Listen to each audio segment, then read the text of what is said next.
Hello everyone, my name is Mayank Srivastava और आज मैं आप सभी के बीच लेके आया हूं क्लास 8 का मैटर चैप्टर पे बेस्ड प्रैक्टिस टेस्ट। तो बेसिकली आज हम अपनी यहाँ पे करीब 10 to 15 questions related to matter हम यहाँ पे प्रैक्टिस करने जा रहे हैं, जिसमें से मोस्टली न्यूमेरिकल्स होंगे और कुछ थ्योरेटिकल या मैं बोलूं कुछ सब्जेक्टिव क्वेश्चंस भी हम यहाँ पे आज डिस्कस करेंगे। तो हम डिस्कस करते हैं फर्स्ट क्वेश्चन। अगर बेटा मैं तुमसे कहूं कि व्हाट इज द डेंसिटी, है ना, जो डेंसिटी होती है, डेंसिटी की सीजीएस यूनिट क्या है? तो हम सभी को पता है density equal to mass divided by volume.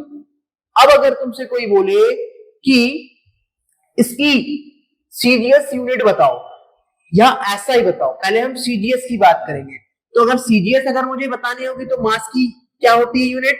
ग्राम, और वॉल्यूम को हम किस में लेंगे? Centimetre cube. तो बेटा ये जो यूनिट हमने पाई है ये कौन सी है? सीजीएस यूनिट है ना। अगर मैं बात करूं इसकी एसआई यूनिट की, तो हम सभी को पता है जो मास होता है वो किस में लेते हैं हम उसको? केजी में, और वॉल्यूम को किस में लिया जाता है? मीटर क्यूब में। तो ये कौन सी यूनिट हो गई हमारी? एसआई यूनिट हो गई। Any doubt? तो ये तो रहा हमारा फर्स्ट क्वेश्चन। अब बात करते हैं सेकंड क्वेश्चन की। देखो भाई, अगर मैं तुमसे कहूं कि during the process of boiling and melting, जब बॉइलिंग हमें देखने को मिलता है और साथ ही साथ मेल्टिंग देखने को मिलता है, तब हमें वहां पे कौन सी हीट रिक्वायर्ड होती है? तो इसका सीधा सा आंसर है, हमने पढ़ा हुआ है जब भी फेस चेंज होता है तब हम वहां पे कौन सी हीट का यूज करते हैं? That is latent heat. तो मैं लिख दे रहा हूं लेटेंट हीट। अगला, अब देखो भाई क्वेश्चन नंबर 3 हम डिस्कस करते हैं। अगर मान लो तुमसे बोला है, अगर तुमसे बोला है कि convert 1.5 kg metre cube, 1.5 kg पर मीटर क्यूब को हमें किसमें कन्वर्ट करना है? ग्राम पर सेंटीमीटर क्यूब। तो तुम लोगों ने सुना होगा या पढ़ा होगा, कन्वर्जन में हम बात करेंगे यहाँ पे, जिनको इस टाइप की प्रॉब्लम में क्वेश्चन जाती है तो ये देखने के बाद प्रॉब्लम शायद हो सकता है कि ना जाए। तो देखो हमें पता है कि 1 kg equal to 1000 gram, 1 kg equal to 1000 gram. अब बेटा यहाँ पे 1 kg में तो कितने ग्राम है? 1000 है। तो 1 ग्राम में कितने केजी आएंगे? तो मैं बोल सकता हूं 1 डिवाइडेड बाई 1000 आएंगे, ठीक है। और इसको मैं कैसे लिख सकता हूं? 1 ग्राम इक्वल टू 10 की पावर -3 kg। इसमें किसी को कोई डाउट? मुझे लगता है इसमें कोई डाउट नहीं होना चाहिए। 1 ग्राम इक्वल टू 10 की पावर -3 kg। अब मीटर की मैं बात करूं, 1 मीटर शुड इक्वल टू कितना होता है 1 मीटर में? 1 मीटर इक्वल टू 100 सेंटीमीटर। पढ़ा है सभी ने कि नहीं पढ़ा है? अब यहां से मैं 1 सेंटीमीटर को क्या लिख सकता हूं? 1 सेंटीमीटर को मैं क्या लिख सकता हूं यहां से? That is 1 divided by 100, 1 divided by 100, और उसको मैं लिख सकता हूं 10 की पावर -2 सेंटीमीटर। देखो मैं यहां पे क्यों बता रहा हूं, हालांकि इस क्वेश्चन में हमें इसकी जरूरत उतनी नहीं है। जब आगे जाओगे ग्राम पर सेंटीमीटर क्यूब को कन्वर्ट किसमें करोगे? केजी पर मीटर क्यूब में, तब तुम्हें वहां पे ग्राम में किससे मल्टीप्लाई करना पड़ेगा? 10 की पावर -3 से। और सेंटीमीटर को किससे मल्टीप्लाई करना पड़ेगा? 1 सेंटीमीटर को 10 की पावर -2। बेटा यहाँ पे 1 मिनट यहाँ पे करेक्शन कर ले, इस सेंटीमीटर नहीं आएगा, ये क्या आएगा? मीटर आएगा, है ना, क्योंकि 1/100 मीटर निकाला है ना। तो देखो इसको क्वेश्चन के लिए जरूरत नहीं है, लेकिन मैंने यहाँ पे तुम्हें बता दिया ताकि आगे जाके जब इस टाइप के क्वेश्चन में फंसो तो प्रॉब्लम ना आए। हमें पता है 1.5 kg, देखो 1.5 kg, केजी में कितने ग्राम होते हैं, तो मैं मल्टीप्लाई कर देता हूं 1000 से। Any doubt? नहीं बेटा, नीचे लिखा हुआ है क्या, metre cube. Metre cube 1 metre में 100 सेंटीमीटर में, तो मीटर क्यूब में क्या आ जाएंगे, 100 इंटू 100 इंटू 100 आ जाएगा कि नहीं आएगा। दैट मीन्स कि मैं बोल सकता हूं 1.5 इंटू 10 की पावर 3 डिवाइडेड बाई 10 की पावर 6। अरे यस और नो? तो देखो ये आगे सॉल्व हो रही है, क्या आएगा, 1.5 इंटू 10 की पावर 3 माइनस 6। तुमने पढ़ा है मैथ्स में ए की पावर एन माइनस ए की पावर एन डिवाइडेड बाई ए की पावर एम, क्या होता है, ए की पावर एन माइनस एम। इन दोनों का फार्मूला क्या हो जाएगा, कैंसिल हो जाएंगे, अब सब्ट्रैक्ट हो जाएंगे, तो ये हो जाएगा 3 माइनस 6 हो जाएगा। तो बेटा ये क्या आया निकल के, 1.5 इंटू 10 की पावर माइनस 3 आया कि नहीं आया। अब देखो इसको और भी तुम आगे लिख सकते हो, क्या, इसको 15 लिख दो और इंटू यहां पे नीचे 10 आ जाएगा, 10 की पावर माइनस 3, तो मैं बोल सकता हूं 15 इंटू 10 की पावर माइनस 4। तो ये हमने किसको कन्वर्ट किया, 1.5 केजी पर मीटर क्यूब को किसमें कन्वर्ट किया है हमने, ये ग्राम पर सेंटीमीटर क्यूब। Any doubt? तो ये हो गया हमारा क्वेश्चन नंबर 3। अब आगे बढ़ते हैं। अब तुमसे मैं एक क्वेश्चन पूछता हूं, ये भी क्वेश्चन जनरली स्कूल्स में पूछा जाता है, जो मैं यहां पे डिस्कस कर रहा हूं। क्वेश्चन नंबर 5 ओरली क्वेश्चन है, what is the density of water at 4 degree Celsius. हमें बताना है कि जो डेंसिटी होती है वाटर की वो 4 डिग्री पे कितनी होती है। तो बेटा ये तो तुम्हारा थ्योरेटिकल क्वेश्चन है ना। अगर तुम में से सबने पढ़ा होगा तो ये होती है हमारी 1000 केजी पर मीटर। Any doubt? ये भी इंपॉर्टेंट क्वेश्चन था, ये आता है जनरली 4th नंबर का दिए। अब मैं कुछ और क्वेश्चन लूंगा, है ना। जैसे हमने यहां पे देखा 1.5 केजी पर मीटर क्यूब को कन्वर्ट किया हमने किसमें, ग्राम पर सेंटीमीटर क्यूब में। अब हम कन्वर्ट करेंगे, एक क्वेश्चन और लूंगा मैं, दैट इज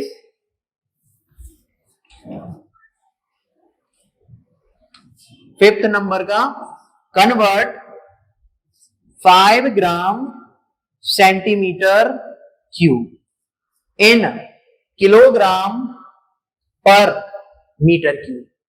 ठीक है, तो अब इसको कन्वर्ट करना है बेटा। तो देखो कैसे करेंगे इसको। कन्वर्ट करने का बहुत आसान सा तरीका है, क्या लिखा है, केजी सेंटीमीटर क्यूब। मैंने तुम्हें इस क्वेश्चन में अभी अभी बताया, क्या बताया, कि 1 ग्राम शुड इक्वल टू 10 की पावर माइनस 3 केजी और 1 मीटर इक्वल टू 100। तो मैंने बताया कि 1 सेंटीमीटर इक्वल टू 10 की पावर माइनस 2 मीटर। ठीक है, इसको यहां पे पुट करो।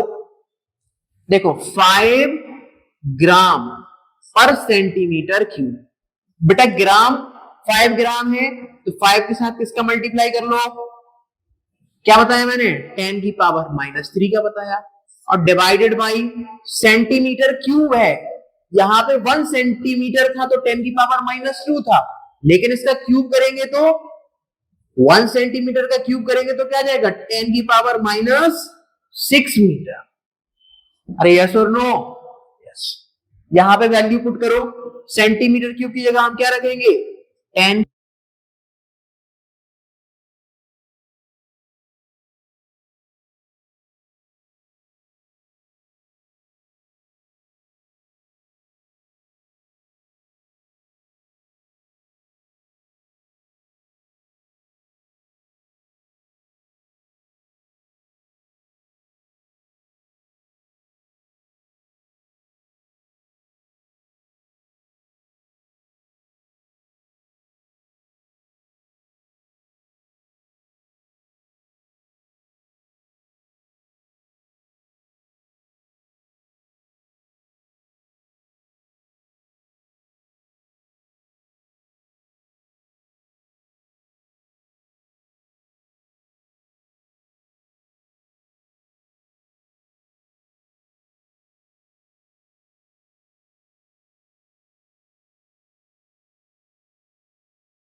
देखो क्वेश्चन नंबर 6 में बताता हूं। एक बॉल है, सॉलिड बॉल, जिसकी हमें डेंसिटी गिवन है ना, बॉल की हमें डेंसिटी गिवन है, ये दे रखी है 2.5 ग्राम पर सेंटीमीटर क्यूब, ठीक है, और हमें इसका वॉल्यूम गिवन है, ठीक है, वॉल्यूम भी गिवन है, और वॉल्यूम हमें दे रखा है 20 सेंटीमीटर क्यूब। तो तुमसे यहां पे पूछा है कि इस बॉडी का क्या बताओ, मास बताना है। तो हम सभी को पता है कि जो डेंसिटी का फॉर्मूला होता है in terms of velocity and mass, तो डेंसिटी का फॉर्मूला सबको पता है कि नहीं पता है? पता है। क्या होता है? Density should equal to mass divided by volume.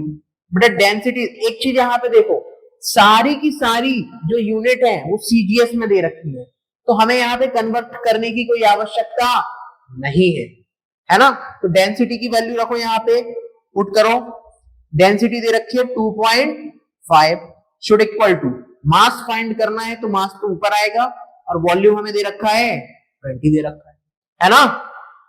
अब देखो 20 का यहाँ पे क्या कर दो, मल्टीप्लाई कर दो, यहां पे लिखता हूं, तो मास शुड इक्वल टू 2.5 इंटू 20, कितना आ जाएगा 5 ग्राम। मास कितना आ जाएगा 5 ग्राम। Any doubt? डेंसिटी दे रखी थी, वॉल्यूम दे रखा था, हमें मास फाइंड करना था, और सारी जो यूनिट्स है वो सीजीएस में थी, तो हमने मास को फाइंड कर दिया 5 ग्राम। अब चम चाहो तो इसको केजी में भी कन्वर्ट कर लेना, बट हमसे बोला ही नहीं है तो हमने इसमें बता दिया, ठीक है। अब अगला क्वेश्चन, चलो अगला क्वेश्चन में है, a solid float on a water has relative density. बेटा रिलेटिव डेंसिटी हमें दे रखी है कितनी, 0.8। Find density in CGS, find density in CGS. देखो हम सबको पता है कि अगर हमें रिलेटिव डेंसिटी दी हो, रिलेटिव डेंसिटी दी हो और इसको सीजीएस में कन्वर्ट करना है वाटर के टर्म्स में, तो तुमने पढ़ा होगा बेटा रिलेटिव डेंसिटी यानी 0.8 इंटू, अगर मैं इसमें 1000 का मल्टीप्लाई करता तो वो हमें किस में मिलती, एसआई में मिलती, लेकिन हमें किसने बोला है, सीजीएस में बोला है, तो हम किससे मल्टीप्लाई करेंगे, 1 से मल्टीप्लाई करेंगे। 1 से क्यों मल्टीप्लाई करेंगे समझो, तुमने पढ़ा होगा कि जो द डेंसिटी ऑफ वाटर क्या होती है, 1000 kg पर मीटर। अरे पढ़ा है कि नहीं पढ़ा है, सभी ने पढ़ाया, भी हमने क्वेश्चन में भी देखा। अब हमसे यहाँ पे बोला है कि सीजीएस में फाइंड करनी है, तो सीजीएस में वाटर की डेंसिटी क्या हो जाएगी, 1 ग्राम पर सेंटीमीटर क्यूब। तो यहाँ पे किससे मल्टीप्लाई कर दो 1, तो आंसर क्या आ जाएगा 0.8। एनी डाउट इस क्वेश्चन में? नहीं, आगे बढ़ते हैं। बेटा 0.8 हमने ये तो निकाल लिया, लेकिन इसकी यूनिट क्या आएगी, दैट इज ग्राम पर सेंटीमीटर, ठीक है। चलो आगे बढ़ते हैं। नेक्स्ट क्वेश्चन में तुम लोगों से पूछता हूं कि specific gravity of a substance, ये भी स्कूल्स में जनरली पूछा जाता है कि स्पेसिफिक ग्रेविटी हमें बतानी है सब्सटेंस की, उसको कैसे डिफाइन करते हैं स्पेसिफिक ग्रेविटी। देखो बेसिकली जो स्पेसिफिक ग्रेविटी होती है ना, that is density of substance divided by density of water, है ना। तो हमने देखा specific gravity should equal to density of substance, density को हम पता है रो से लिखा जाता है, तो मैं लिख देता हूं सब्सटेंस, और डेंसिटी ऑफ वाटर, ठीक है। अब अगर तुमसे कोई पूछ ले कि इसकी यूनिट बताओ, यूनिट क्या होगी, तो देखो ऊपर भी डेंसिटी और नीचे भी डेंसिटी, तो डेंसिटी तो मिलके खत्म, तो ये इसकी यूनिट क्या आ जाएगी, नो यूनिट, या मैं बोलूं यूनिट लेस। और इसका फॉर्मूला भी हमने देखा कि specific gravity equal to density of substance divided by density of water. और अगर इसी को अगर तुम्हें डेफिनेशन में अगर लिखने को पूछे तो कैसे लिखोगे, it is a ratio of density of substance to density of water. यहां तक किसी को कोई डाउट नहीं? चलो आगे बढ़ते हैं। अब देखो भाई, अब कुछ और न्यूमेरिकल है। बेटा तुम्हें यहाँ पे 4 लिक्विड दे रखे हैं, है ना, 4 डिफरेंट लिक्विड्स दे रखे हैं बीकर के अंदर। पहला तुम्हें दे रखा है वाटर, है ना, एक बीकर के अंदर वाटर भरा हुआ है, इसकी जो डेंसिटी है that is 1 gram centimetre cube. अगला जो लिक्विड दे रखा है आइसोप्रोपाइल अल्कोहल, है ना, आइसोप्रोपाइल अल्कोहल दे रखा है। इसकी हमें जो डेंसिटी है दी अप्रॉक्स है दैट इज 0.783 ग्राम पर सेंटीमीटर क्यूब। ठीक है, अगला जो हमें लिक्विड दे रखा है that is olive oil,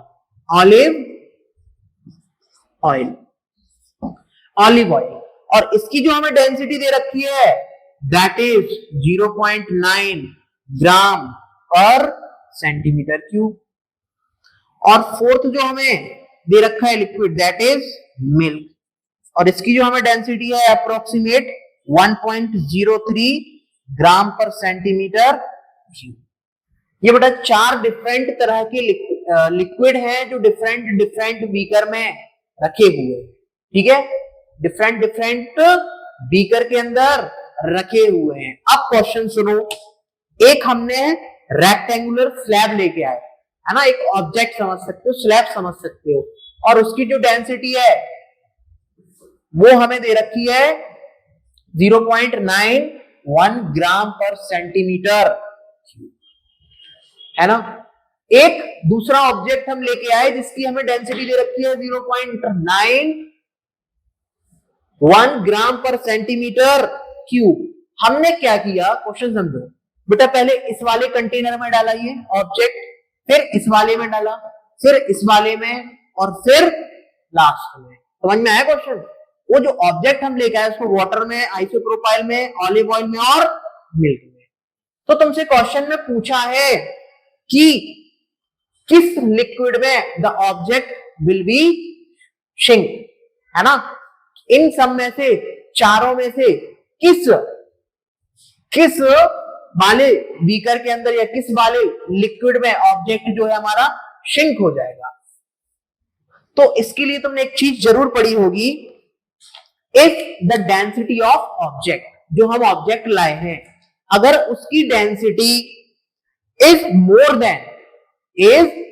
then the density of liquid, अगर इसकी डेंसिटी लिक्विड जो दे रखे हैं उनसे ज्यादा है,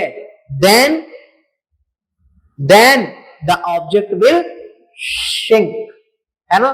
तो पहला का आंसर क्या हो जाएगा, बताओ, इन सब में से किस में डूबेगा ऑब्जेक्ट? देखो 0.91, इसकी डेंसिटी तो ज्यादा है, 1 ग्राम दे रखी है, ठीक है, इसमें भी ज्यादा दे रखी है ना, और इसमें क्या है, डेंसिटी कम दे रखी है। अरे दे रखी है कि नहीं दे रखी है? तो जो फर्स्ट इसमें किसमें ऑब्जेक्ट शिंक कर जाएगा दैट इज आइसोप्रोपाइल, या मैं बोलूं आइसोप्रोपाइल अल्कोहल। कोई डाउट? नो। सेकंड क्वेश्चन में तुमसे मान लो इसी में पूछा है कि in which the liquid will get completely immersed but not sink. तो बेटा जिसकी डेंसिटी इसकी डेंसिटी से ऑलमोस्ट इक्वल होगी, तो हमें सीधा सीधा दिख रहा है कि इसकी डेंसिटी तो ज्यादा है, इसकी कम है, इसकी भी ज्यादा है, और इसकी अगर तुम डेंसिटी देखो 0.90 और इसके 0.91, ये कैसी है, ऑलमोस्ट सिमिलर है। ऑलमोस्ट कैसी है बेटा? सिमिलर है। तो आंसर क्या हो जाएगा? Option number 3। Any doubt? बेटा ऐसी जो हमने आज क्वेश्चंस की प्रैक्टिस करी, ये जनरली बहुत इंपॉर्टेंट टॉपिक्स या मैं बोलूं इंपॉर्टेंट क्वेश्चंस है जो हमने मैटर चैप्टर से आप लोगों के लिए लेके आए। Thank you very much.